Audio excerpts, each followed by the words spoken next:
ಈ ನಿನ್ನ ದಿವ್ಯವಾಣಿಯಿಂದ ನಮ್ಮ ಈ ಅಜ್ಞಾನದ ಕತ್ತಲು ನಿನ್ನ ಬೆಳಕಿನಿಂದ ಹೊರಟು ನಮಗೆ ಜ್ಞಾನೋದಯ ಆಗಿ ಈ ಜೀವನ ಸುಖಮಯ ಆಗಿ ಅಂತಕಾಲದಲ್ಲೇ ನಿನ್ನ ಚರಣ ಸೇರುವಂತೆ ಮಾಡು ಮಹಾಪ್ರಭು.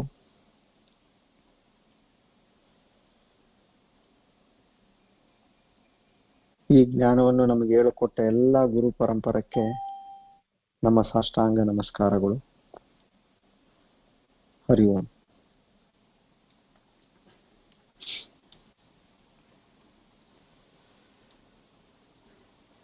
ನಿನ್ನೆ ದಿನ ನಾವು ಆತ್ಮದ ಬಗ್ಗೆ ತಿಳ್ಕೊಂಡ್ವಿ.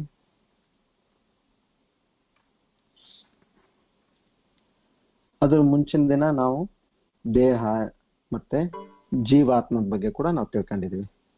ಸೊ ನಮಗೆ ಸ್ಪಷ್ಟವಾಗಿ ಗೊತ್ತು ಯಾವ್ದಾದ್ರಲ್ಲಿ ಏನಿದೆ ಅಂತೇಳಿ. ಜೀವಾತ್ಮ ಅಂದ್ರೆ ಏನು, ಪರಮಾತ್ಮ ಅಂದ್ರೆ ಏನು, ಇದೆಲ್ಲ ನಾವು ಇವತ್ತು ತಿಳ್ಕೊಂಡಿದ್ದೀವಿ. ಇವಾಗ ನಾವು ನಮಗೆ ಸಾಕಷ್ಟು ಒಂದು ಈ ಸ್ಟ್ರಾಂಗ್ ಬ್ಯಾಕ್ ಗ್ರೌಂಡ್ ಇರೋದ್ರಿಂದ ಇವಾಗ ನಾವು ಏನು 2ನೇ ಚಾಪ್ಟರ್ 11ನೇ ಶ್ಲೋಕದಲ್ಲಿ ಹೇಗೆ ಪರಮಾತ್ಮರು ಭಗವಾನ್ ವಾಚ ಅಂತ ಅವ್ರು ಶುರು ಮಾಡ್ತಾರೆ. ಯಾರಿಗೆ ಇವಾಗ ಅವ್ರು ಇದನ್ನ ಹಿತವಚನ ಹೇಳ್ತಾ ಇರೋದು, ಜ್ಞಾನೋದಯ ಕೊಡ್ತಾ ಇರೋದು ಅರ್ಜುನನಿಗೆ. ಅರ್ಜುನನ ಪರಿಸ್ಥಿತಿ ಏನಿದೆ ಅಂತ ನಮಗೆ ಗೊತ್ತಾಗಿದೆ. ಇವಾಗ ಸೋತ್ ಹೋಗಿದ್ದಾನೆ, ಕೈ ನಡುಗ್ತಾ ಇದೆ, ಬಾಯಿ ಒಣಗಿದೆ, ಗಾಂಡೀವ ಬಿದ್ದೋಗಿದೆ. ಈ ಒಂದು ಪರಿಸ್ಥಿತಿಯಲ್ಲಿ ಇರ್ತಕ್ಕಂಥ ಅರ್ಜುನನ್ಗೆ ಇವಾಗ ಅವ್ರು ಬೋಧನೆ ಮಾಡ್ತಾ ಇದ್ದಾರೆ. ಇವಾಗ ನಾನು ಒಂದು ಪ್ರಶ್ನೆ ನಿಮ್ಗೆ ಎಲ್ಲರಿಗೂ ಕೇಳ್ತೀನಿ. ನಿಮಗೆ 30 ಸೆಕೆಂಡ್ ಟೈಮ್ ಇರುತ್ತೆ ಅದು ಟೈಪ್ ಮಾಡ್ಲಿಕ್ಕೆ. ನೀವೇನ್ ಮಾಡ್ಬೇಕು, ನಾನು ಈ ಪ್ರಶ್ನೆ ಕೇಳಿದ ತಕ್ಷಣ ನೀವು ಟೈಪ್ ಮಾಡಿ ಅದ್ರ ಉತ್ತರ ಏನಂತೇಳಿ. ಬಹಳ ಸರಳ ಪ್ರಶ್ನೆ. ಯಾರು ಬೋಧನೆ ಮಾಡಿದ್ರು, ಯಾರಿಗೆ ಬೋಧನೆ ಮಾಡಿದ್ರು ಅಂದ್ರೆ ಯಾರು ಹೇಳಿದ್ರು, ಯಾರು ಕೇಳಿದ್ರು, ಇದೇ ವಿಷಯ. Your time starts now. ಉತ್ತರ ಕೊಡಿ ಇದಕ್ಕೆ. ಅಂದ್ರೆ ಭಗವದ್ಗೀತೆಯನ್ನ ಯಾರು ಬೋಧನೆ ಮಾಡಿದ್ರು, ಯಾರು ಕೇಳಿದ್ರು, ಯಾರಿಗೆ ಬೋಧನೆ ಮಾಡಿದ್ರು, ಮತ್ತೆ ಯಾರು ಹೇಳಿದ್ರು, ಯಾರು ಕೇಳಿದ್ರು.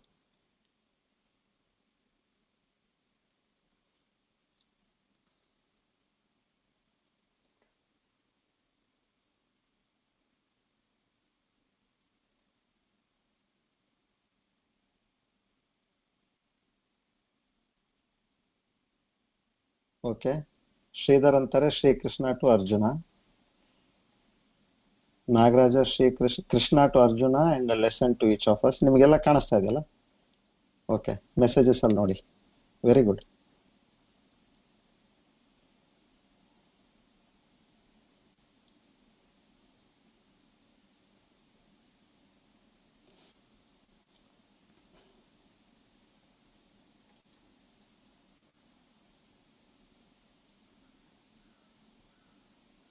ಇನ್ನ 10 ಸೆಕೆಂಡ್ ಇದೆ.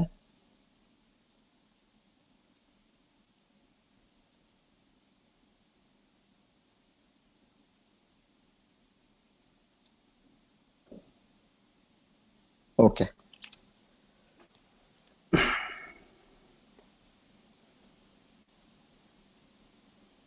Okay, very good. ಸೊ ಇವಾಗ ನೋಡಿ, ಇಲ್ಲಿ ಎಲ್ಲರೂ ಏನ್ ನೀವು ಉತ್ತರ ಕೊಟ್ಟಿದ್ದೀರಿ? ಭಗವಂತ ಶ್ರೀಕೃಷ್ಣ ಅರ್ಜುನನಿಗೆ ಹೇಳ್ದ. ಅದನ್ನ ಅರ್ಜುನನಿಗೆ ಹೇಳ್ತಾ ಹೇಳ್ತಾ ಆತನ ಮನಸ್ಸಿನಲ್ಲಿ ಏನಿತ್ತು, ಮುಂದೆ ಕಲಿಯುಗ ಬರ್ತಾ ಇದೆ, ಇನ್ನ ಕಲಿಯುಗದಲ್ಲಿ ಅವನ ಭಕ್ತಾದಿಗಳು ಯಾರಿದಾರೋ ಅವ್ರಿಗೆ ರಕ್ಷಣೆ ಕೊಡ್ಲಿಕ್ಕೆ ಇದನ್ನ ಅವ್ರು ಹೇಳಿದ್ರು ಅಲ್ವಾ? ಇದನ್ನ ನಾವು ತಿಳ್ಕೊಂಡಿದೀವಲ್ವಾ? ಇದನ್ನ ಇವಾಗ ಇನ್ನೊಂದು ವಿಚಾರ ಹೇಳ್ತೇನೆ ನೋಡಿ. ಅದೇ ಸಮಯಕ್ಕೆ ನಾನೇನಂದೆ, ಯಾರು ಬೋಧನೆ ಮಾಡಿದ್ರು, ಯಾರು ಬೋಧನೆ ಕೇಳಿದ್ರು, ಆಮೇಲೆ ಯಾರು ಹೇಳಿದ್ರು, ಯಾರು ಕೇಳಿದ್ರು. ಇಲ್ಲಿ ಒಂದು ವಿಚಾರ ಮಾಡಿ, ಸಂಜಯ ಧೃತರಾಷ್ಟ್ರಂಗೆ ಅವಾಗೇ ಹೇಳ್ತಾನೆ ಈ ಮಾತನ್ನ.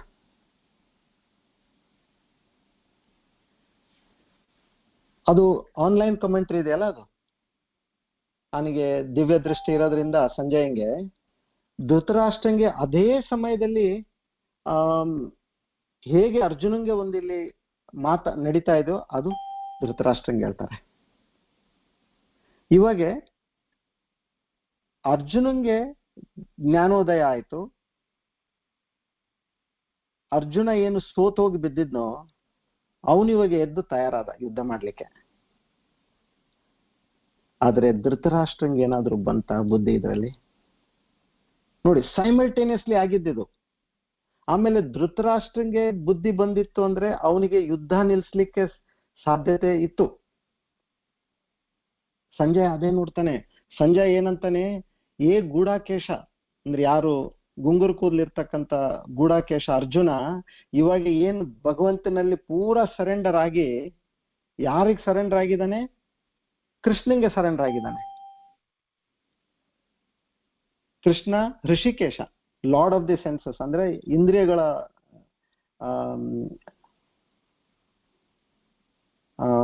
ಏನು ಧನಿ ಅಂತ ಋಷಿಕೇಶಂಗೆ, who is the winner of the world, Govinda ಅಂತವನಿಗೆ ಈ ಅರ್ಜುನ ಸರೆಂಡರ್ ಆಗಿದ್ದಾನಂತೇಳಿ ಸಂಜಯ್ ಮನ್ಸಿನಲ್ಲಿ ಬರುತ್ತೆ. ಇವಾಗಾದ್ರೂ ಕಣ್ ತೆಗಿಯೋ ಮಾರಾಯ ಧೃತರಾಷ್ಟ್ರ, ನೀನು ಇವಾಗಾದ್ರೂ ನಿಲ್ಸು ಇದನ್ನ ಯುದ್ಧ. ವ್ಯತ್ಯಾಸನೇ ಇಲ್ಲ. ಅದೇ ಕ್ಷಣಕ್ಕೆ ಈ ಈ ಸಂಜಯಂಗೆ ಗೊತ್ತಾಯ್ತು, ಇಂಥ ಒಂದು ಜಗತ್ ಅಧಿಪತಿ ಕೈಯಲ್ಲಿ ಅರ್ಜುನ ಇದ್ದಾನೆ. ಇವಾಗ ಅವನು ಒಪ್ಪಿದಾನೆ. ಇಲ್ಲಿವರೆಗೇನೋ ಹೇಳ್ತಾ ಇದ್ದ, ನಾನು ಯುದ್ಧ ಆಡೋದಿಲ್ಲ, ಇದು ಸರಿ ಇಲ್ಲ, ಅದು ಸರಿ ಇಲ್ಲ, ನಾನು ಹಿಂಗ್ ಮಾಡೋದಿಲ್ಲ, ಹಂಗ್ ಮಾಡೋದಿಲ್ಲ, ಇದು ಎದಕ್ ಮಾಡ್ಬೇಕು, ಅದು ಇದಂತೆ ಮಾತಾಡ್ತಾನೆ ಇದ್ದ. ಇವಾಗ ಯಾವಾಗ ಸರೆಂಡರ್ ಆದ್ರು ಇವನಿಗೆ ಸಂಜಯಂಗ್ ಬುದ್ಧಿ ಬಂತು, ಧೃತರಾಷ್ಟ್ರಂಗ್ ಬರ್ಲಿಲ್ಲ. ಯಾಕೆ? ಧೃತರಾಷ್ಟ್ರ ಕಣ್ಣಿರ್ಲಿಲ್ಲ ಸರಿ, ಆದ್ರೆ ಅವನಿಗೇನಾಗಿತ್ತು ಅಂದ್ರೆ, ಹೇಗೆ ಕಣ್ಣಿರ್ಲಿಲ್ವೋ ಅವನಿಗೆ ಬುದ್ಧಿ ಕೂಡ ಹೋಗ್ಬಿಟ್ಟಿತ್ತು. ಆ ಒಂದು ಪುತ್ರನ ವ್ಯಾಮೋಹದಲ್ಲಿ ಆ ಧೃತರಾಷ್ಟ್ರಂಗೆ ಹೇಳ್ತಾರೆ, ಬುದ್ಧಿ ಕೂಡ ಇರ್ಲಿಲ್ಲ.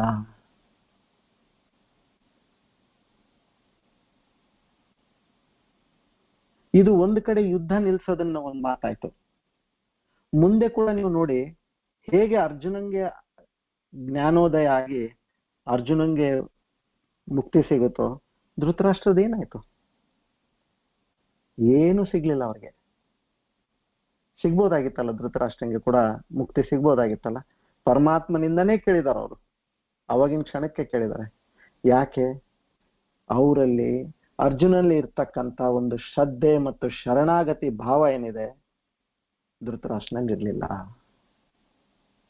ಈಗ ನಾವು ವಿಚಾರ ಮಾಡ್ಬೇಕು, ನಾವು ಅರ್ಜುನನಂಗ ಆಗ್ಬೇಕೋ ಇಲ್ಲ ನಾವು ಧೃತರಾಷ್ಟ್ರನಂಗ ಆಗ್ಬೇಕು ಅಂತ ನಾವು ವಿಚಾರ ಮಾಡ್ಬೇಕು. ನಾವು ಕೇಳ್ತಾ ಇದೀವಲ್ಲ, ಹೇಗೆ ಅರ್ಜುನಲ್ಲಿ ಅದು ಮನಸ್ಸಿಗೆ ಹೋಗಿ ಮನಸ್ಸಿನಿಂದ ಹೃದಯಕ್ಕೆ ತಟ್ಟಿ ಅವನ ಆತ್ಮಕ್ಕೆ ತಟ್ಟಿ ಅವನಲ್ಲಿ ಒಂದು ಉದ್ಧಾರ ಆಯ್ತು, ಇವಾಗ ನಮ್ಮಲ್ಲಿ ಕೂಡ ಅದೇ ಒಂದು ಶರಣಾಗತಿ ಬೇಕು ಭಗವಂತನಲ್ಲಿ. ಪರಮಾತ್ಮ, ನೀನು ಏನ್ ನನಗೆ ಹೇಳ್ತಾ ಇದೀಯಾ, ಇವಾಗ ನಿನ್ನ ವಾಣಿ ಮುಂದೆ ಏನ್ ಹೇಳ್ಕೊಡ್ತಾ ಇದೀಯಾ ನೀನು, ಅದನ್ನೆಲ್ಲ ನಾನು ಸರಿಯಾಗಿ ತಿಳ್ಕೊಂತೀನಿ. ನಿನ್ನಲ್ಲಿ ಶರಣಾಗತಿ ಹೋಗ್ತೀನಿ ನಾನು. ಅಷ್ಟು ಹೇಳಿ ನಾವು ಮಾಡಿದ್ರೆ ನಾವು ಅರ್ಜುನನ ಕಡೆ ಬರ್ತೀವಿ.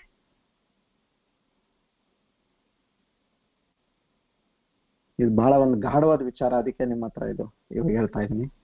ಇವಾಗ ಬರೋಣ, ಏನಾಯ್ತು?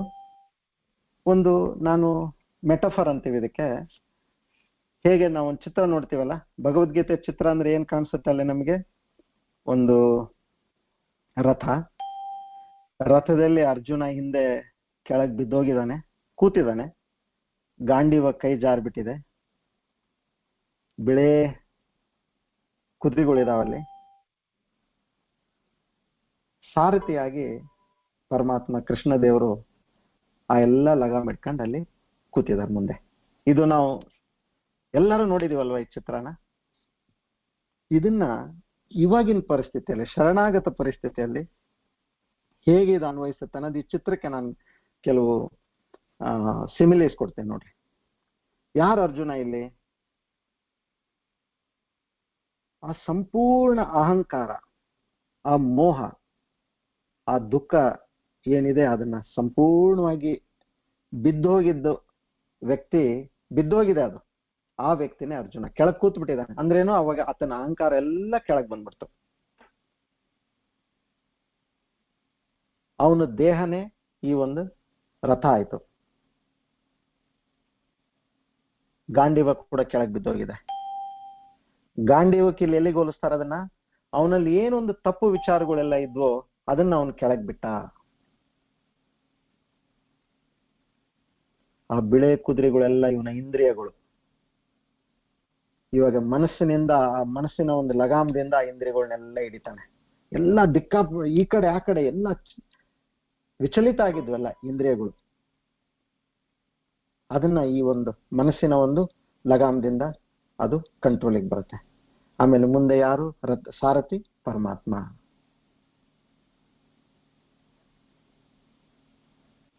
ಸೊ ಇದು ಒಂದು ನ್ಯೂ ಡೈಮೆನ್ಷನ್ ಇದೆ ನಿಮಗೆ. ಸೊ ಇಲ್ಲಿ ಆ ಪರಮಾತ್ಮ ಏನ್ ಹೇಳಿದ್ರು? 11ನೇ ಶ್ಲೋಕದಲ್ಲಿ ಹೇಳಿದ್ರು, ಏನಪ್ಪಾ ನೀನೇನೋ ಬುದ್ಧಿವಂತನಾಗಿ ಮಾತಾಡ್ತಾ ಇದೀಯಾ, ಆದ್ರೆ ಬುದ್ಧಿವಂತನಾಗಿ ಮಾತಾಡಿದ್ರು ಕೂಡ ನಿನಗೆ ಮತ್ತೆ ಶೋಕ ಹೇಗೂ ಇದೆ.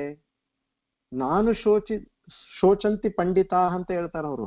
ಅಂದ್ರೇನು, ಯಾರು ಈ ಜ್ಞಾನ ಇರುತ್ತೋ ಅವ್ರಿಗೆ ದುಃಖ ಅನ್ನೋದಿಲ್ಲ ಅಂತ. ಇದು ಮೊದಲನೇ ಸ್ಟೇಟ್ಮೆಂಟ್. ಇದು ಸಾಲಿಡ್ ಸ್ಟೇಟ್ಮೆಂಟ್ ಭಗವಂತ ಮಾಡೋದಿಲ್ಲ. ಅಂದ್ರೇನು, ನೀವು ಈ ಜ್ಞಾನ ಪಡೀರಿ. ನಿನಗೆ ಆ ಜ್ಞಾನ ಇಲ್ಲ, ಇಲ್ಲಾಂದ್ರೆ ನೀನ್ ಈ ಕನ್ಫ್ಯೂಷನ್ ಅಲ್ಲಿ ನೀನ್ ಇರ್ತಿರ್ಲಿಲ್ಲ ಅಂತ ಹೇಳಿ ಅವಾಗ ಅವ್ರು ಹೇಳ್ತಾರೆ, ಓಕೆ, ಒಂದು ವೇಳೆ ನೀನೇನ್ ಹೇಳ್ತಾ ಇದೀಯಾ, ಇವರೆಲ್ಲ ನಿನ್ನಿಂದ ಏನಾದ್ರೂ ನೀನ್ ಅವ್ರನ್ನ ಯುದ್ಧದಲ್ಲಿ ನೀನ್ ಸೋಲಿಸ್ತೀಯಾ, ಸಾಯಿಸ್ತೀಯಾ, ಓಕೆ, ಅದೆಲ್ಲ ನಿನಗೆ ದುಃಖ ಪಡಬೇಡಪ್ಪ ಅಂತೇಳಿ ಇವಾಗ ಅವರು 12ನೇ ಶ್ಲೋಕದಲ್ಲಿ ಶುರು ಮಾಡ್ತಾರೆ. ನತ್ವೇ ವಾಹಂ ಜಾತು ನಾಶಂ ನತ್ವಂ ನೇಮೇ ಜನಾಧಿಪಾಃ ನ ಚೈವ ನ ಭವಿಷ್ಯಾಮಃ ಸರ್ವೇ ವಯಮತಃ ಪರಂ. ಸರ್ವೇ ವಯಮತಃ ಪರಂ ಅಂದ್ರೆ ಇವರು ಇಲ್ಲಿ ಭಗವಂತ ಹೇಳ್ತಾನೆ, ಆಯ್ತು ನೀನ್ ಏನಾದ್ರೂ ಇವ್ರನ್ನ ನೀನು ಸಾಯಿಸಿದ್ರು ಕೂಡ ಇವರು ಸತ್ತಾಗಲ್ಲ. ಯಾವುದೇ ಒಂದು ಕಾಲ, ಇಂಥ ಕಾಲ ಇಲ್ಲ ಅಂತಲ್ಲ, ಎಲ್ಲಿ ನೀನಾಯ್ತು ನಾನಾಯ್ತು ಇಲ್ಲ ಎದುರಿನ ಕೌರವ ಸೇನೆಯಲ್ಲಿ ಇರ್ತಕ್ಕಂಥ ರಾಜರು ಇಲ್ಲ ಅಂತ ಕಾಲ ಇಲ್ಲೇ ಇಲ್ಲ. ಅವಾಗ ಅವ್ರು ಇದೆಲ್ಲ ಸೃಷ್ಟಿ ಮಹಿಮೆ ಹೇಳ್ತಾ ಇದಾರೆ ಭಗವಂತ ಆತಂಗೆ, ಅರ್ಜುನಂಗೆ. ನೀನ್ ಆತರ ಅನ್ಕೋಬೇಡ, ಏನೋ ನೀನ್ ಸಾಯಿಸ್ಬಿಟ್ಟು ಅವ್ರು ಇರಂಗಿಲ್ಲ ಹೋಗ್ಬಿಡ್ತಾರೆ ಹಾಗೆ ಅಂತ. ಇಲ್ಲಪ್ಪ, ಅವ್ರು ಮತ್ತೆ ಬರ್ತಾರೆ. ಇದು ಅಮರವಾದ್ದು. ಯಾವಾಗ್ಲೂ ಏನಾದ್ರೂ ಕೂಡ ಇವರು ಪುರಾತನದವ್ರು. ಇವರು ಇವಾಗ ಒಂದು ಚಿಕ್ಕ ಮಗು ಹುಟ್ಟುತ್ತೆ, ಓ ಇದು ಚಿಕ್ಕ ಮಗು ಅಂತ ನಾವಂತೀವಿ, ಬಹಳ ಪುರಾತನದ ಜೀವ ಅದು. ಇಲ್ಲಿ ಒಂದು ದೇಹ ತಗೊಂಡಿದೆ ಅಷ್ಟೇ ಇವಾಗ. ಅಂದ್ರೆ ಇಲ್ಲಿ ನಮ್ಗೆ ಅವ್ರು ತಿಳಿಸ್ಕೊಡೋದು ಏನಂತಂದ್ರೆ, ಹೇಗೆ ಸಮುದ್ರದಲ್ಲಿ ಇವಾಗ ಒಂದು ಅಲೆ ಬರುತ್ತೆ, ಆ ಅಲೆ ಚಿಕ್ಕದಾಗಿರುತ್ತೆ ಮೊದಲು, ಹಾಗೆ ದೊಡ್ಡದಾಗ್ತಾ ಹೋಗುತ್ತೆ, ದೊಡ್ಡದಾಗ್ತಾ ಹೋಗುತ್ತೆ, ದೊಡ್ಡದಾಗ್ತಾ ಹೋಗುತ್ತೆ, ಕೊನೆಗೆ ದೊಡ್ಡದಾಗಿ ಎಲ್ಲಿ ಆ ನಮ್ಮ ಶೋರಿಗೆ ಬಂದು ದಡಕ್ಕೆ ಬಂದು ದಡ್ ಅಂತ ಕೆಳಗೆ ಬಿದ್ದು ಪೂರ್ತಿ ನೀರಾಗೋಯ್ತು ಅಲ್ವಾ? ಸೊ ಇಲ್ಲಿ ಏನಂತಾರೆ, ಈ ಎಲ್ಲ ನಾವೇನ್ ಜೀವಿಗಳಿದ್ದೀವಿ ನಾವೆಲ್ಲರೂ ಅಲೆಗಳಿದ್ದಂಗೆ. ನಮ್ಮಲ್ಲಿ ಇರ್ತಕ್ಕಂಥ ತತ್ವಾಂಶ ಏನು, ಸತ್ವಾಂಶ ಏನು? ನಾವು ನೀರು, ಆ ಸಮುದ್ರದ ನೀರು. ನಾವು ಅಲೆಗಳಾಗಿ ಕಾಣಿಸ್ತಾ ಇದೀವಿ, ಆ ನೀರು ಅಲೆಗಳಾಗಿದೆ. ಹಾಗೆಯೇ ಪ್ರತಿಯೊಂದು ವ್ಯಕ್ತಿ, ನೀನಾಯ್ತು ನಾನಾಯ್ತು ಇಲ್ಲ ಎದುರುಗಡೆ ರಾಜರಾಯ್ತು ಸೈನಿಕರಾಯ್ತು, ಯಾರ್ಯಾರಿದಾರೋ ಅವ್ರು ಹಿಂದೆ ಕೂಡ ಇದ್ರು, ಇವಾಗ ಕೂಡ ಇದ್ದಾರೆ, ಮುಂದೆ ಕೂಡ ಅವ್ರು ಸತ್ತೋದ್ಮೇಲೆ ಮತ್ತೆ ಬರ್ತಾರೆ. ಸೊ ನೀನ್ ಯಾರ ಸಲುವಾಗಿ ನೀನ್ ಶೋಕ ಪಡ್ತಾ ಇದೀಯಪ್ಪ ಅಂತ ಅಲ್ಲಿಂದ ಅವರು ಶುರು ಮಾಡ್ತಾರೆ. ಬಹಳ ಪ್ರಾಕ್ಟಿಕಲ್ ಆರ್ಗ್ಯುಮೆಂಟ್ ಇದು.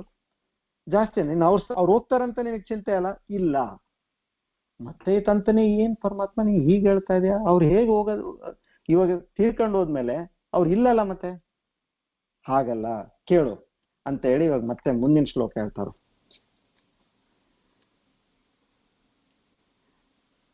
ದೇಹಿನೋಸ್ಮಿನ್ ಯಥಾ ದೇಹೇ ಕೌಮಾರಂ ಯೌವನಂ ಜರಾ ತಥಾ ದೇಹಾಂತರ ಪ್ರಾಪ್ತಿ ಧೀರ ತತ್ರ ನ ಮುಹ್ಯತಿ.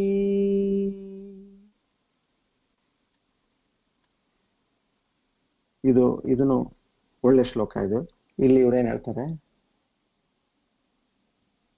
ದೇಹ ಅಂದ್ರೆ ದೇಹ, ಕೌಮಾರಂ ಯೌವನಂ ಜರ.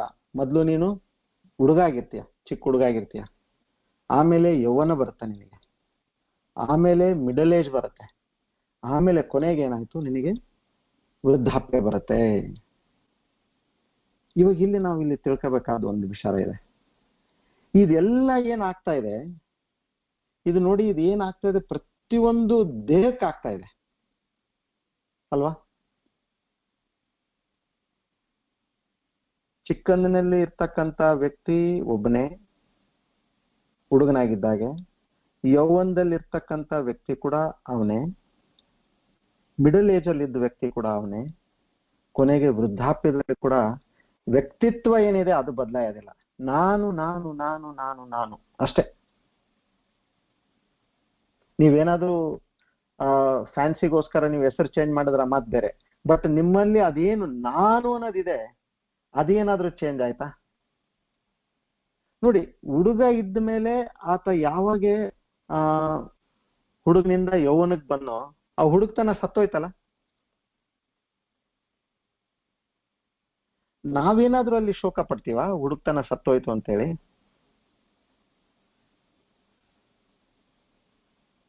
ಹಾಗೆ ಯೌವನದಿಂದ ಮಿಡಲ್ ಏಜ್ ಬಂತು ಅಂದ್ರೆ, ಅರೆ ಮಿಡಲ್ ಏಜ್ ಹೋಯ್ತಲ್ಲ ಅಂತೇಳಿ ನಾವೇನಾದ್ರೂ ಶೋಕ ಪಡ್ತೀವ? ಇಲ್ಲ. ಹಾಗೆ ವೃದ್ಧಾಪ್ಯ ಬಂದ್ರು ಕೂಡ ನಾವು ಶೋಕ ಪಡೋದಿಲ್ಲ. ಇದು ನೆಕ್ಸ್ಟ್ ಸ್ಟೇಜ್ ಅಪ್ಪ, ಇದು ಅಷ್ಟೇ. ಅವ್ರು ಈ ದೇಹ, ಆ ದೇಹದಿಂದ ಇನ್ನ ಕೆಲಸ ಆಗೋದಿಲ್ಲ. ಅವ್ರವ್ರಲ್ಲಿ ಏನೇನು ಇಚ್ಛೆ, ಅಭಿಲಾಷೆ, ಅವರಲ್ಲಿ ಒಂದು ಮನ ಕೋರಿಕೆಗಳಿದೆ, ಆ ದೇಹದಿಂದ ಆಗ್ತಾ ಇಲ್ಲ. ಸೊ ಹಾಗಾಗಿ ಅವರ ಕರ್ಮದ ಪ್ರಕಾರ ಅವರು ಮತ್ತೆ ಇನ್ನೊಂದು ದೇಹಕ್ಕೆ ಹೋಗ್ತಾರೆ. ಆದರೆ ಸದಾ ಎಲ್ಲಾ ಸ್ಟೇಜಲ್ಲಿ ಇರ್ತಕ್ಕಂಥ ಅವರಲ್ಲಿ ಏನು ಚೈತನ್ಯ ಶಕ್ತಿ ಇದೆಯೋ, ನಾನು ಅನ್ನೋದು ಒಂದೇನಿದೆಯೋ ಅದು ಒಂದೇ ಇತ್ತಲ್ಲ. ಸೊ ಈ ರೀತಿಯಿಂದ ನೋಡು, ನೀನ್ ಯಾಕೆ ದುಃಖ ಪಡ್ತಾ ಇದೀಯ ಇದಕ್ಕೆ ಅಂತೇಳಿ ಇಲ್ಲಿ ಇವ್ರು ಈ ರೀತಿ ಅದನ್ನ ಹೇಳ್ಕೊಡ್ತಾರೆ. ಇವಾಗೆಲ್ಲ ಏನಿದೆ, ಫೇಸ್ಬುಕ್ ಅಲ್ಲಿಂದ ಯಾರ್ಯಾರೋ ನಿಮ್ಮ ಹಳೆಯ ಸ್ಟೂಡೆಂಟ್ಸ್ ಇರ್ತಾರನ್ರಿ, 30 ವರ್ಷ 40 ವರ್ಷ ಹಿಂದಿಂದ ಜನ ಕೂಡ ಎಲ್ಲೋ ಕನೆಕ್ಟ್ ಆಗ್ತಾ ಇದಾರೆ. ಒಂದು ಅಲ್ಯೂಮ್ನೈ ಮೀಟಿಂಗ್ ಇರುತ್ತೆ. ಆ ಅಲ್ಯೂಮ್ನೈ ಮೀಟಿಂಗ್ ಅಲ್ಲಿ ಬಹಳ ಒಳ್ಳೆ ವಿಚಾರ ಮಾಡಿದ್ರು ಒಂದು ಸ್ಕೂಲ್ನವರು. ಇವಾಗ 40 ವರ್ಷದ ಮೇಲೆ ಕೆಲವರು ಭೇಟಿ ಆಗ್ತಾ ಇದಾರೆ. ಯಾವಾಗೋ 10ನೇ ತರಗತಿ ಅಂದ್ರೆ 16 ವಯಸ್ಸು, ಇವಾಗ ರಿಟೈರ್ ಆಗ್ಬಿಟ್ಟಿದ್ದಾರೆ ಎಲ್ಲಾರು, 58 ಆಗೋಯ್ತು. ಯಾರು ಕಂಡಿಡಿತಾರೆ? ಸೊ ಅದಕ್ಕೆ ಏನ್ ಹೇಳಿದ್ರು, ಆ 10th ಸ್ಟ್ಯಾಂಡರ್ಡ್ ಫೋಟೋ ನಮ್ದೇನಿದೆ, ನೀವೆಲ್ಲರೂ ಏನ್ ಮಾಡ್ಬೇಕು, ಪ್ರತಿಯೊಬ್ರು ನಿಮ್ದು ಆ 10th ಸ್ಟ್ಯಾಂಡರ್ಡ್ ಫೋಟೋದಲ್ಲಿ ಏನೋ ಹುಡುಗಂದು ಫೋಟೋ ಇದೆಯಲ್ಲ, ಅದನ್ನ ನೀವು ಟಿ ಶರ್ಟ್ ಅಲ್ಲಿ ದೊಡ್ಡದಾಗಿ ಮಾಡಿಸಿ, ಅದ್ರ ಕೆಳಗಡೆ ನಿಮ್ಮ ಹೆಸರು ಬರ್ಸಿ. ಅದನ್ನ ಹಾಕೊಂಡು ಬರೋದು ಯಾರು? ಇವಾಗ 58 60 ವಯಸ್ಸಿರೋ ಮನುಷ್ಯ. ಯಾಕೆ? ಎದುರಿಗೆ ಬಂದು ನೀನು ಹೇಳಿದ್ರು ಕೂಡ ಗೊತ್ತಾಗೋದಿಲ್ಲ, ಆ ತರದ ಪರಿಸ್ಥಿತಿ ಇದು. ಇಲ್ಲಾಂದ್ರೆ ಅದೇ ಆಗತ್ತೆ, ಯಾರು ನೀನು ಅಂತೇಳಿ ಗೊತ್ತೇ ಸಿಗೋದಿಲ್ಲ. ಅಂದ್ರೆ ಇಷ್ಟು ವ್ಯತ್ಯಾಸ ಆಯ್ತು ಅಂದ್ರೂ ಕೂಡ ದೇಹದಲ್ಲಿ, ಆದ್ರೆ ನಮ್ಮಲ್ಲಿ ಆ ಮನಸ್ಸಿನಲ್ಲಿ ಏನಿದೆ, ನಾನು ಅನ್ನೋದು ಮಾತ್ರ ಹೋಗಿಲ್ಲ. ಅದ್ರಲ್ಲಿ ಏನು ವ್ಯತ್ಯಾಸ ಇಲ್ಲ ಅಲ್ವಾ? ಇದರಿಂದ ನಾವೇನ್ ಕಲಿಬಹುದು? ಇದರಿಂದ ನಾವು ಈ ದೇಹದ ಮೇಲೆ ಏನು ಒಂದು ಅಭಿಮಾನ ಇಟ್ಕೊಂಡಿದೀವಲ್ಲ, ಇದು ಶಾಶ್ವತ ಅಲ್ಲ ಅಂತ ಒಂದು ಕ್ಲಿಯರ್ ಆಯ್ತು. ಅದೇ ಸಮಯಕ್ಕೆ ನಮ್ಮಲ್ಲಿ ಈ ದೇಹದಲ್ಲಿ ಏನು ನಾನು ಒಂದಿದೆ, ಅದನ್ನ ತೆಗೆದ್ಬಿಟ್ಟು ನಾನು ಈ ಪರಮಾತ್ಮನ ದೇಹದಲ್ಲಿದೆ ಅನ್ನೋದು, ಅದನ್ನ ನಾವು ಗಟ್ಟಿ ಮಾಡ್ತಾ ಹೋಗ್ಬೇಕು. ಇವಾಗ ನಾವೇನ್ ಇಂಪಾರ್ಟೆನ್ಸ್ ಕೊಡ್ತೀವಿ ಮನಸ್ಸಿಗೆ ಕೂಡ, ನೀವು ವಿಚಾರ ಮಾಡಿ, ಮನಸ್ಸಿಗೆ ಎಷ್ಟು ಇಂಪಾರ್ಟೆನ್ಸ್ ಕೊಡ್ತಾ ಇದೀವಿ ನಾವು. ಅದು ಏನಾದ್ರೂ ನೀವು ಹುಡುಗರಾಗಿದ್ದಾಗ ಮನಸ್ಸೇನಿತ್ತು ಅದಿದೆಯಾ? ಯೌವನಕ್ಕೆ ಬದಲಾಯ್ತು. ಸಾಕಷ್ಟು ನೀವು ವಿಚಾರ ಕಲ್ತ್ರಿ. ಅವಾಗ ನೀವು ಇನ್ನ ಸಾಕಷ್ಟು ಜನ ಸಾಧಿಸಿದವ್ರನ್ನೆಲ್ಲ ನೋಡಿ, ಅದೇ ನಾನು ಸಾಧಿಸ್ಬೇಕಲ್ಲ ಇಷ್ಟು ಹಾಗೆ ಹೇಗೆ ಅಂತೇಳಿ ನೀವು ಅವ್ರನ್ನ ಐಡಿಯಲ್ ಆಗಿ ತಗೊಂಡು ಮಾರ್ಗದರ್ಶಕರಾಗಿ ತಗೊಂಡು ನೀವು ಮಾಡ್ಬೇಕಂತ ನಿಮ್ಮಲ್ಲಿ ವಿಚಾರ ಇದೆ. ಮಾಡ್ತೀರಾ? ಅವ್ ಮನಸ್ಸು ಎಷ್ಟು ಚೇಂಜ್ ಆಯ್ತು? ಹುಡುಗರಿದ್ದಾಗಿನ ಮನಸ್ಸು, ಕೊನೆಗೆ ನೀವು ವಯಸ್ಸಾದ್ಮೇಲೆ ಮೆಚೂರ್ಡ್ ಮೈಂಡು, ಎಷ್ಟು ವ್ಯತ್ಯಾಸ ಇದೆ. ಅಂದ್ರೇನು, ಇದು ಯಾವುದು ಶಾಶ್ವತ ಅಲ್ಲ. ಇದು ಕೊನೆಗೆ ಪ್ರಾಣ ಹೋದ್ಮೇಲೆ ಈ ಮನಸ್ಸು ಇಲ್ಲ, ಈ ದೇಹ ಇಲ್ಲ, ಉಳಿತೇನು ಚೈತನ್ಯ ಶಕ್ತಿ. ಸೊ ಇಲ್ಲಿ ಪರಮಾತ್ಮ ಹೇಳ್ತಾರದ ಆತ್ಮದ ಒಂದು ದೃಷ್ಟಿಯಿಂದ ಇವ್ರು ಹೇಳ್ತಾರೆ, ನೀನು ಯಾವುದೇ ರೂಪದಲ್ಲಿರು, ದೇಹ ಸ್ಥಿಮಿತ ಅಲ್ಲ, ದೇಹ ಶಾಶ್ವತ ಅಲ್ಲ, ಮನಸ್ಸು ಶಾಶ್ವತ ಅಲ್ಲ. ಸೊ ಇದ್ರ ವಿಷಯಕ್ಕೆ ನೀನೇನಿದೆ, ನೀನು ಅದಕ್ಕೆ ಇಂಪಾರ್ಟೆನ್ಸ್ ಕೊಡ್ಲಾರ್ದ ಹಾಗೆ ನೀನು ಆ ಶುದ್ಧ ಚೈತನ್ಯ ಶಕ್ತಿದ ಕಡೆನೆ ನೀನು ಮನಸ್ಸಿಡು ಅಂತ ಈ ರೀತಿ ಅವರು ಒಂದು ವಿಚಾರ ಹೇಳ್ತಾರಲ್ಲಿ. ಇನ್ನ ಮುಂದಿನ ಶ್ಲೋಕದಲ್ಲಿ ನೋಡಿ. ಸೊ ಇದು 12 ಆಯ್ತು, 13ನೇ ಶ್ಲೋಕನೂ ಆಯ್ತು. ಇವಾಗ ಇಲ್ಲಿ ಇವ್ರು ಏನ್ ಹೇಳ್ತಾರೆ, ಬೇರೆ ಬೇರೆ ಫ್ಲೇವರ್ಸ್ ಕೊಡ್ತಾರ ಅವನ್ಗೆ, ಯಾರು ಅರ್ಜುನನ್ಗೆ ಅರ್ಥ ಮಾಡ್ಲಿಕ್ಕೆ. ಅಂದ್ರೆ ಆತಂಗ ಅರ್ಥ ಆಗೋದಂದ್ರೇನು, ನಮ್ಗೆ ಅರ್ಥ ಆಗ್ಬೇಕು. ಮುಂದಿನ ಶ್ಲೋಕ, ಮಾತ್ರ ಸ್ಪರ್ಶಸ್ತು ಕೌಂತೆಯ ಶೀತೋಷ್ಣ ಸುಖ ದುಃಖದ ಆಗಮಾಪಾಯಿನೋ ನಿತ್ಯಾಃ ತಾನ್ ತಿತಿಕ್ಷಸ್ವ ಭಾರತ. ಇವಾಗ ಇಲ್ಲಿ ಅವ್ರು ಸ್ವಲ್ಪ ಮತ್ತೆ ಇಲ್ಲಿ ಪರಮಾತ್ಮ ಏನಿದೆ ಬೇರೆ ಆಂಗಲ್ ಮಾತಾಡ್ತಾ ಇದಾರೆ. ಇವಾಗ ಇಲ್ಲಿ ಏನ್ ಹೇಳ್ತಾ ಇದಾರೆ, ಹೇ ಕುಂತಿಯ ಪುತ್ರ, ನಿನಗೆ ದುಃಖ ಇರೋದೆಲ್ಲ ಯಾತಕ್ಕೆ ವಿಚಾರ ಮಾಡು. ನಿನ್ನ ಏನು ಇಂದ್ರಿಯಗಳಿದೆಯಲ್ಲ, ಆ ಇಂದ್ರಿಯಗಳು ಪ್ರತಿಯೊಂದು ವಸ್ತು ಹಿಂದೆ ಓಡ್ತಾ ಇದೆ. ಯಾವಾಗ ಇಂದ್ರಿಯಗಳು ವಸ್ತು ಹಿಂದೆ ಓಡುತ್ತೋ ಅವಾಗ ಮನಸ್ಸಿಗೆ ಬೇಕು ಅನ್ಸುತ್ತೆ. ಯಾವಾಗ ಮನಸ್ಸಿಗೆ ಬೇಕು ಅನ್ಸುತ್ತೋ ಅವಾಗ ನಿನಗೆ ಕರ್ಮೇಂದ್ರಿಯಗಳು ಅದನ್ನ ಹೊಂದಲಿಕ್ಕೆ ಪ್ರಯತ್ನ ಮಾಡ್ತವೆ. ಅದರಿಂದನೇ ಈ ಜೀವಕ್ಕೇನಿದೆ ನಮಗೆ ಯಾವಾಗ್ಲೂ ತೊಂದರೆ ಬರೋದು ಅದರಿಂದ. ಸೊ ನೀನು ಈ ಒಂದು ಸ್ಥಿತಿಯಲ್ಲಿ ಇವಾಗ ನಿಮಗೆ ಬಹಳ ಬಿಸಿಲಿತ್ತು ಅಂದ್ರೆ ನಿನಗೆ ಏನಾಯ್ತು, ಸೆಕೆ ಆಯ್ತು. ಬಹಳ ಚಳಿ ಇದ್ರೆ ನಿನಗೆ ಚಳಿ ಆಗತ್ತಾ? ಆದ್ರೆ ಕೆಲವರಿಗೆ ಸೆಕೆ ಬಿಸಿಲು ಇಷ್ಟ. ಇವಾಗ ನೋಡ್ತಿರಲ್ಲ, ಯುರೋಪ್ ಬೇರೆ ದೇಶದಿಂದೆಲ್ಲ ಇಲ್ಲಿ ಬಂದು ಸನ್ ಬಾತಿಗಂತ ಬಂದು ಬೀಚ್ ಮೇಲೆಲ್ಲ ಅವರು ಬಿಸಿಲು ತಗಂತಾರ. ಅವ್ರು ಯಾಕೆ? ಅವ್ರಿಗೆ ಬಿಸಿಲು ಬೇಕು. ನಮಗೆ ಇಲ್ಲಿ ಬಿಸಿಲು ಇರೋದ್ರಿಂದ ನಾವು ಮತ್ತೆ ಎಲ್ಲೋ ಹಿಲ್ ಸ್ಟೇಷನ್ಗೆ ಹೋಗ್ತೀವಿ. ಸೊ ಹಾಗೆ ಒಬ್ಬರಿಗೆ ಬೇಕಾಗಿರೋದು ಇನ್ನೊಬ್ಬರಿಗೆ ಬೇಕಾಗಿಲ್ಲ. ಅವ್ರಿಗೆ ಬೇಕಿದ್ದು ನನಗ್ ಬೇಕಾಗಿಲ್ಲ, ನನಗ್ ಬೇಕಿದ್ದು ಇನ್ನೊಬ್ಬರಿಗೆ ಬೇಕಾಗಿರುತ್ತೆ. ಸೊ ಇಲ್ಲೇನಾಯ್ತು, ಯಾವುದೇ ಆಯ್ತು, ಇದರಲ್ಲಿ ಏನು ಶಾಶ್ವತತನ ಏನಿಲ್ಲ ಇದರಲ್ಲಿ. ಇವಾಗ ಯಾವುದು ಒಬ್ಬರಿಗೆ ಸುಖ ಕೊಡ್ಬೇಕು, ಎಲ್ಲರಿಗೂ ಸುಖ ಕೊಡ್ಬೇಕಲ್ಲ. ಹೇಗೆ ಶಾಂತಿ ಅನ್ನೋದೊಂದಿತ್ತಂದ್ರೆ ಆ ಶಾಂತಿ ಎಲ್ಲರಿಗೂ ಶಾಂತಿ ಬರ್ಬೇಕಲ್ಲ. ಯಾರಿಗಾದ್ರೂ ಶಾಂತಿ ಸುಖನೇ ಕೊಡುತ್ತಲ್ಲ, ದುಃಖ ಅಂತೂ ಕೊಡೋದಿಲ್ಲ. ಸೊ ಈ ಒಂದು ಏನು ನಾವು ಆಬ್ಜೆಕ್ಟ್ಸ್ ಅಂತೀವಿ, ಈ ಜಗತ್ನಲ್ಲಿ ಇರ್ತಕ್ಕಂಥ ವಸ್ತುಗಳು ಅಂತೀವಿ, ಇದಕ್ಕೆ ನೀನು ಯಾವುದೇ ತರದ್ದು ಇಂಪಾರ್ಟೆನ್ಸ್ ಕೊಡಬೇಡ. ಅದು ಹೇಗೆ ದೇಹಕ್ಕೆ ಬಿಸಿ ಮತ್ತು ಚಳಿ ಆಯ್ತು, ಮನಸ್ಸಿಗೆ ದುಃಖ ಮತ್ತೆ ಸುಖ ಆಯ್ತು, ಅದು ಅಷ್ಟೇ. ಇವಾಗ ಬರುತ್ತೆ ಮತ್ತೆ ಮುಂದಿನ ಕ್ಷಣಕ್ಕೆ ಹೋಗುತ್ತೆ. ಇವಾಗ ನಾವೇನ್ ಮಾಡ್ತಾ ಇದೀವಿ, ಅದನ್ನ ಯಾವಾಗ್ಲೂ ಗಟ್ಟಿಯಾಗಿ ಹಿಡ್ಕೊಂಡು ಕೂತಿರ್ತೀವಿ. ಅದನ್ನ ಕಷ್ಟ ಬಂತಲ್ಲ ಅದನ್ನ ಹಿಡ್ಕೊಂಡು ಕೂತಿರ್ತೀವಿ. ಹಾಗೆ ಅದನ್ನೇನೋ ನಾವು ಸಾಕ್ತಿವಿ, ಅದಕ್ಕೆ ಪ್ರೋತ್ಸಾಹ ಕೊಡ್ತೀವಿ. ಸೊ ಇಲ್ಲಿ ಅವ್ರು ಹೇಳೋದು, ಇದನ್ನ ನೀನ್ ಬಿಟ್ಬಿಡು. ದುಃಖ ಮತ್ತೆ ಸುಖ ಇರೋದು ಮನಸ್ಸಿಗೆ, ಅದನ್ನು ಬರುತ್ತೆ ಹೋಗುತ್ತೆ. ಮಾನ ಅಪಮಾನ ನಿನ್ನ ಬುದ್ಧಿಗೆ. ಕೆಲವು ಸರ್ತಿ ಕೆಲವರು ಅಪಮಾನ ಮಾಡ್ತಾರೆ, ಕೆಲವರು ಬಹಳಷ್ಟು ಮರ್ಯಾದೆ ಕೊಡ್ತಾರೆ. ಅದನ್ನ ಯಾವುದು ನಿನ್ ಮನಸ್ಸಿನಲ್ಲಿ ಇಟ್ಕೋಬೇಡ. ನೀನು ಇವನ್ನೆಲ್ಲ ಕಂಪ್ಲೀಟ್ಲಿ ಇಗ್ನೋರ್ ಮಾಡು. ಸೊ ಇದು ಒಂದೊಂದೇ ಇದೆ ನಮಗೆ ಪಾಠ ಹೇಳ್ಕೊಟ್ಟಾಗೆ ಇಲ್ಲಿ ಪರಮಾತ್ಮ ಹೇಳ್ತಾ ಇರೋದು. ನೀವು ಜೀವನದಲ್ಲಿ ಯಾವ ರೀತಿ ಸ್ವಲ್ಪ ಚಳಿ ಆಯ್ತು, ಬಿಸಿ ಆಯ್ತು, ಅದನ್ನ ತಡ್ಕೋಬೇಕು. ಮನಸ್ಸಿಗೆ ಯಾವ್ದನ್ನ ವಿಚಾರ ಬಂದು ದುಃಖ ಬಂತು, ಅದಕ್ಕೆ ಜಾಸ್ತಿ ಇಂಪಾರ್ಟೆನ್ಸ್ ಕೊಡಂಗಿಲ್ಲ. ಅದು ಸುಮ್ಮನೆ ನೋಡ್ತಾ ಇರೋದು ದೂರದಿಂದ ಬರುತ್ತೆ, ನೀವು ಇಂಪಾರ್ಟೆನ್ಸ್ ಕೊಡಬೇಡಿ, ಅದು ತನ್ನಷ್ಟಾನೇ ಹೋಗುತ್ತೆ. ಯಾಕಂದ್ರೆ ಅದು ಶಾಶ್ವತ ಅಲ್ಲ. ಅದು 2 ಗಳಿಗೆ 4 ಗಳಿಗೆ ಇನ್ನೂ ಒಂದ್ ಸ್ವಲ್ಪ ಜಾಸ್ತಿ ಅಷ್ಟೇ. ಬಟ್ ಅದ್ರದ್ದು ಪರ್ಮನೆಂಟ್ ನೇಚರ್ ಅಲ್ಲ ಅಂತ ಇಲ್ಲಿ ಅದನ್ನ ನಮಗೆ ಇಲ್ಲಿ ಭಗವಂತ ತಿಳಿಸ್ಕೊಡ್ತಾ ಇದ್ದಾರೆ. ಸೊ ಹೀಗೆ ಈ 3 ಶ್ಲೋಕದಲ್ಲಿ ಬೇರೆ ಬೇರೆ ವಿಚಾರ ಇವ್ರು ಹೇಳಿದ್ರು. ಸೊ ಇವಾಗ ನಾವೊಂದು ಸ್ವಲ್ಪ ಧ್ಯಾನ ಮಾಡುವ, ನಿನ್ನೆ ಮಾಡಿದ ಪ್ರಕಾರ. ಯಾಕಂದ್ರೆ ಕೊನೆಗೆ ನಮಗೆಲ್ಲ ಇದಕ್ಕೆ ಬರ್ಬೇಕಾದೇನೋ ನಾವು ಮನಸ್ಸನ್ನೇ ಒಂದು ಗಟ್ಟಿ ಮಾಡ್ಬೇಕಿಲ್ಲಿ. ಎಲ್ಲ ರೋಗ ಇರೋದೆಲ್ಲ ನಮಗೆ ಮನಸ್ಸಿನಿಂದಾನೆ. ಅದನ್ನ ಒಂದು ಸ್ವಲ್ಪ ನಾವು ಟ್ರೈನ್ ಮಾಡ್ತಾ ಹೋಗೋಣ. ಓಕೆ, ಎಲ್ಲರೂ ದಯವಿಟ್ಟು ಎಲ್ಲಿ ಕೂತಿದಿರೋ ಅಲ್ಲೇ ಸ್ವಲ್ಪ ಬೆನ್ನು ಸ್ಪೈನ್ ನಿಮ್ದು ಬೇಸಿಕ್ಲಿ ಸೀದಾ ಮಾಡ್ರಿ. ನಿಮ್ಮ ಮುಖವನ್ನು ಕಂಪ್ಲೀಟ್ ನೀವು ರಿಲ್ಯಾಕ್ಸ್ ಮಾಡಿ.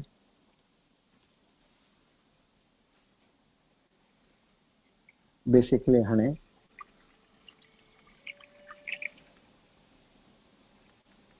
ಈಗ ಕಣ್ಣನ್ನು ಬಹಳ ಒಂದು ಮಿದುವಾಗಿ ಮುಚ್ಚಬೇಕು ನೀವು. ಹೇಗೆ ಎರಡು ಹೂವಿನ ದಳಗಳು ಒಂದರ ಮೇಲೆ ಒಂದು ಕೂತಿರುತ್ತೋ ಆ ರೀತಿ ಮುಚ್ಚಬೇಕು.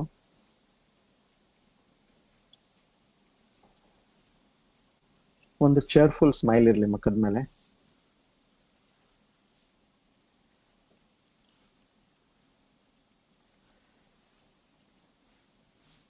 ಕೈಗಳು ಒಂದು ಕಂಫರ್ಟಬಲ್ ಪೊಸಿಷನ್ ತೊಡೆ ಮೇಲೆ ಹಾಕಿ, ಇಲ್ಲಾದ್ರೆ ಬಗ್ಲಿಗೆಲ್ಲಾದ್ರೂ ಇಟ್ಕೊಳ್ಳಿ.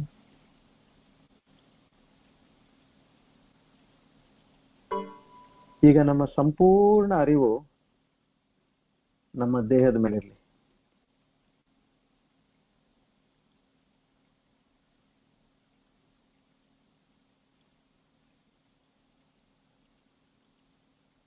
ಪಾದಗಳ ಮೇಲೆ,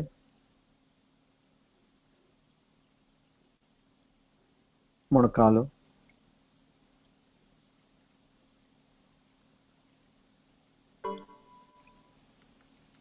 ಸೊಂಟ, ವೇಸ್ಟ್,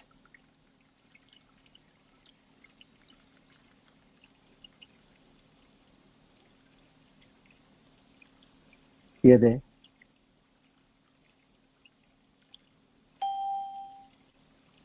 ಭುಜ,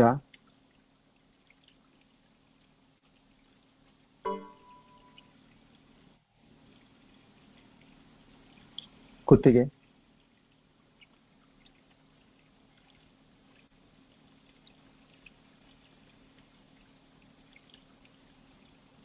ನಿಮ್ಮ ಸಂಪೂರ್ಣ ಮುಖ,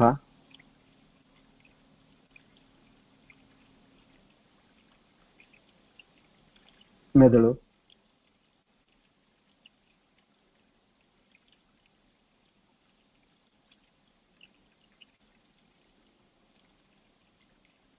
body is in a complete relaxed state.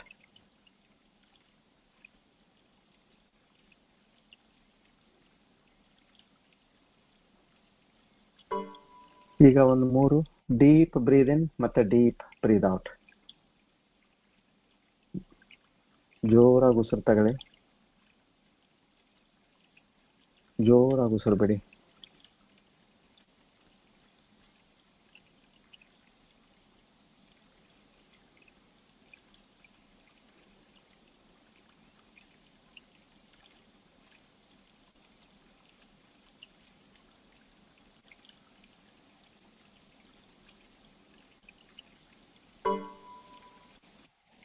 ಈಗ ಉಸಿರು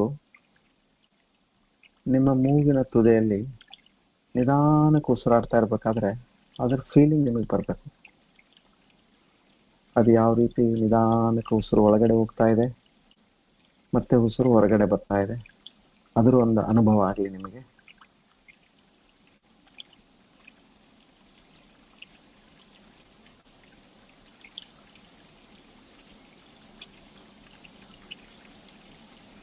ಹೇಗೆ ಉಸಿರು ಶಾಂತ ಆಗ್ತಾ ಇದೆ ಹಾಗೆ ನಿಮ್ಮ ಮನಸ್ಸು ಕೂಡ ಶಾಂತ ಸ್ವಭಾವದಲ್ಲಿ ಪರಿವರ್ತನೆ ಆಗ್ತಾ ಇದೆ.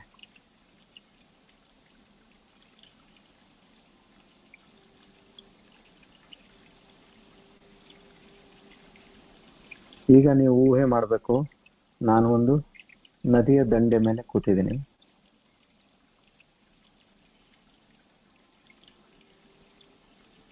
ನಿಮ್ಮನ್ನು ನೀವು ದೂರದಿಂದ ನೋಡಬೇಕು. ಹೇಗೆ ಕಣ್ಣು ನೋಡಲಾರದು ಹಾಗೆ ಮನಸ್ಸನ್ನು ನೋಡಲಾರದು. ಮನಸ್ಸನ್ನು ನೋಡುವುದು ಆ ಒಂದು ಚೈತನ್ಯ ಶಕ್ತಿ ನಮ್ಮಲ್ಲಿ ಇರ್ತಕ್ಕಂಥದ್ದು. ಈಗ ನಾನು ಹರಿಯುವ ನೀರಿನ ಶಬ್ದ ನಿಮಗೆ ಕೇಳಿಸ್ತೀನಿ. ಒಂದು 3 ನಿಮಿಷ ನಾನು ಮಾತಾಡೋದಿಲ್ಲ. ನೀವು ಈ ಸ್ಥಿತಿಯಲ್ಲಿ ಸಂಪೂರ್ಣ ನಿಮ್ಮ ಗಮನ ಆ ಹರಿಯುವ ನೀರಿನ ಶಬ್ದ ಕೇಳಿ, ನೀವು ಮತ್ತೆ ಈ ಸಾಕ್ಷಿ ಈ ಎರಡು ಬೇರೆ. ನಾನು ಸಾಕ್ಷಿ, ಅಲ್ಲಿ ದೂರದಲ್ಲಿ ನನ್ನ ದೇಹ ಮತ್ತು ಮನಸ್ಸು ಧ್ಯಾನ ಮಾಡ್ತಾ ಇದೆ. ಸೊ ಈ ಡಿಸ್ಟೆನ್ಸಿಂಗ್, ಮೆಂಟಲ್ ಡಿಸ್ಟೆನ್ಸಿಂಗ್, ಇದನ್ನ ನಾವಿವತ್ತು ಪ್ರಯತ್ನ ಮಾಡೋಣ.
ಈಗ ನಿಮ್ಮ ಗಮನ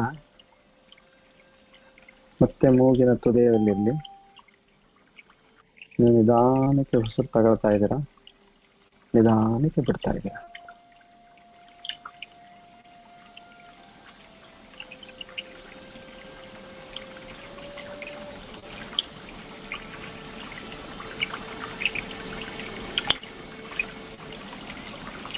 ಮತ್ತೆ 3 ಸತಿ ಡೀಪ್ ಬ್ರೀದಿಂಗ್ ಮಾಡೋಣ.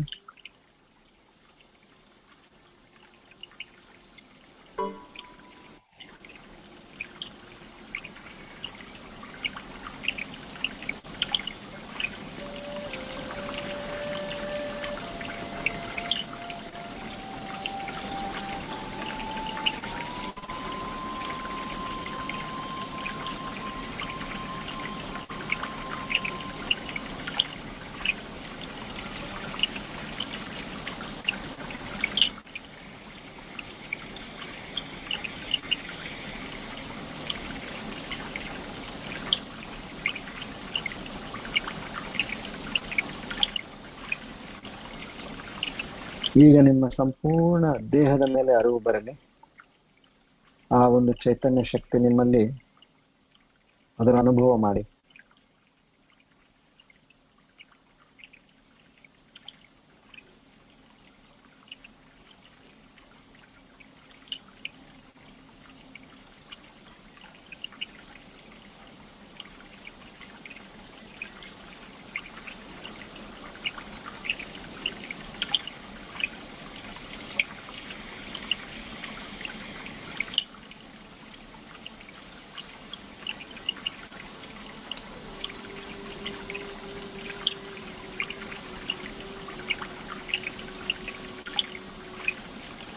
ಈಗ ನಿಧಾನಕ್ಕೆ ಕಣ್ ತೆಗೆರಿ.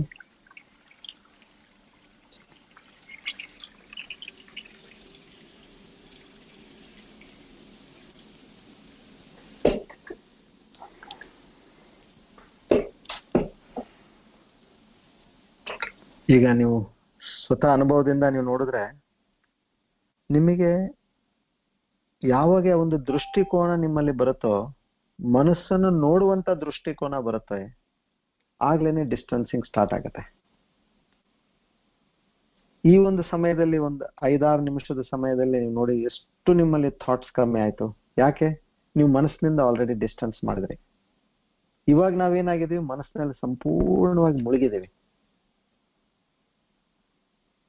ಸೊ ಈ ಡಿಸ್ಟೆನ್ಸಿಂಗ್ ಇದು ಬಹಳ ಒಂದು ಇಂಪಾರ್ಟೆಂಟ್ ಟೆಕ್ನಿಕ್ ಇದು. ಸೊ ಇದನ್ನ ನಾವು ಸತತ ನೀವು ದಿನದಲ್ಲಿ ಯಾವಾಗ ನಿಮಗೆ ಸಮಯ ಸಿಗುತ್ತೋ ಇದನ್ನು ನೀವು ಪ್ರಾಕ್ಟೀಸ್ ಮಾಡ್ಬೋದು. ಇದನ್ನ ಎಷ್ಟು ಸಾಧ್ಯ ಇದೆ ಅಷ್ಟು ನೀವು ಮಾಡಿ. ಮೊದಲು ದೇಹದ ಮೇಲೆ ನಿಧಾನಕ್ಕೆ ನಿಮ್ಮ ಏಕಾಗ್ರತೆ ಬೆಳೆಸಿ.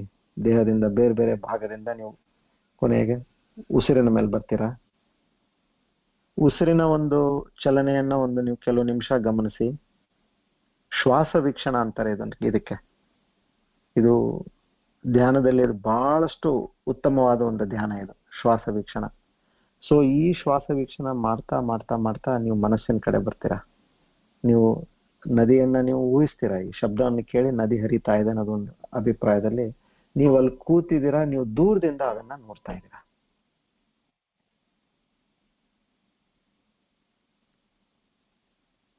ಸೊ ಇದು ಮೈಂಡ್ ಎಕ್ಸರ್ಸೈಸ್ ಆಯ್ತು ಇದು. ಸೊ ಓಕೆ, ಇವತ್ತು ನಾವು ಇಲ್ಲಿ ತಿಳ್ಕೊಂಡಿದ್ದೇನಾಯ್ತು, ಇವಾಗ ಒಂದು ನಮ್ಮಲ್ಲಿ ಅರ್ಜುನ ಇಟ್ಟ ಒಂದು ಪರಮಾತ್ಮನಲ್ಲಿ ಆ ಒಂದು ಶ್ರದ್ಧೆ ಭಕ್ತಿ ಏನಿದೆ, ಸರೆಂಡರ್ ಅಂತ ಏನಂತೀವಿ, ಅದು ನಮ್ಮಲ್ಲಿ ಬರಬೇಕು. ಎರಡನೇದು, ಪರಮಾತ್ಮ ಹೇಳಿದ ಪ್ರಕಾರ ಇದೆಲ್ಲ ಏನ್ ನಡೀತಾ ಇದೆ ಯಾವುದು ಶಾಶ್ವತ ಅಲ್ಲಪ್ಪ, ಇದು ಈ ಶುದ್ಧ ಚೈತನ್ಯನೇ ಶಾಶ್ವತ, ನೀನು ಇದ್ರ ಕಡೆ ಏನು ಜಾಸ್ತಿ ಗಮನ ಕೊಡಬೇಡ ಅಂತ ನಮಗೆ ಬೇರೆ ಬೇರೆ ರೀತಿಯಿಂದ ಅವ್ರು ಎಕ್ಸ್ಪ್ಲೇನ್ ಮಾಡಿ ಹೇಳಿದ್ದಾರೆ. ಸೊ ಇದನ್ನ ನೀವು ತಿಳ್ಕೊಂಡು ಇದನ್ನ ಮನದಟ್ಟು ಮಾಡ್ಕೊಂಡು ಮತ್ತೆ ನಾಳೆ ಮತ್ತೆ ಮುಂದಿನ ಪಾಠ ಹೊರ್ಸೋಣ. ಯಾರಿಗಾದ್ರೂ ಪ್ರಶ್ನೆ ಇದೆ ದಯವಿಟ್ಟು ಕೇಳಿ.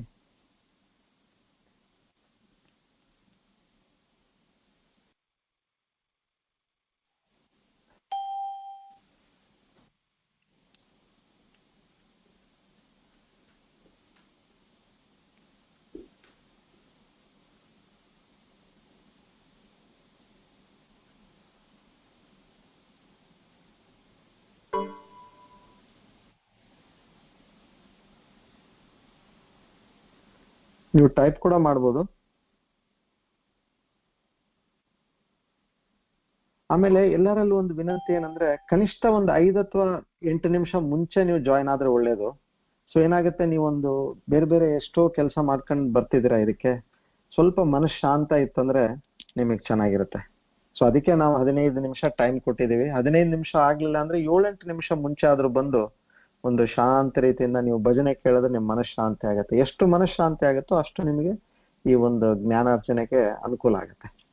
ಅಷ್ಟೇ, ಇಷ್ಟು ಸಮಯ ಕೊಡ್ತಿರ್ಬೇಕಾದ್ರೆ ಒಂದು 5-6 ನಿಮಿಷ ನೀವು ಮುಂಚೆನೆ ಬಂದ್ರೆ ಒಳ್ಳೇದು.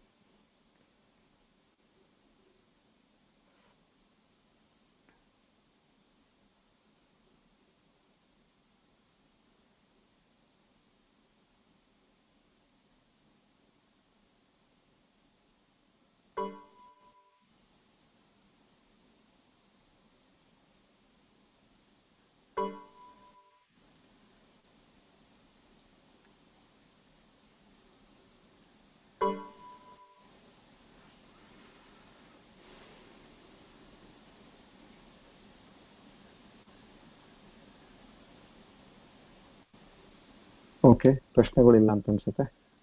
ಓಕೆ,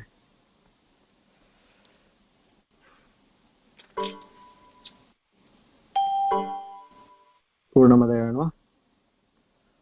ಓಂ ಪೂರ್ಣಮದ ಪೂರ್ಣಮಿದಂ ಪೂರ್ಣಾತ್ ಪೂರ್ಣಮುದಚ್ಯತೆ ಪೂರ್ಣಸ್ಯ ಪೂರ್ಣಮಾದಾಯ ಪೂರ್ಣಮೇವಾವಶಿಷ್ಯತೆ. ಓಂ ಶಾಂತಿ ಶಾಂತಿ ಶಾಂತಿ.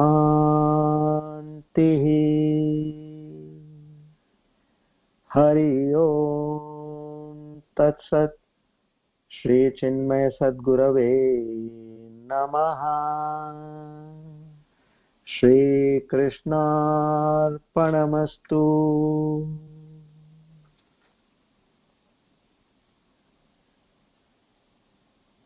ಹೇ ಪರಮಾತ್ಮ,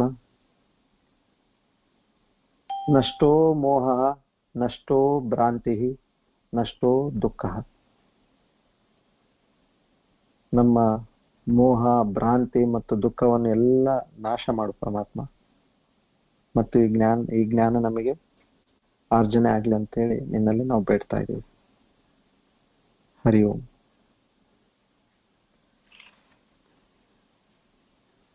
ಎಲ್ಲರಿಗೂ ನಮಸ್ಕಾರ.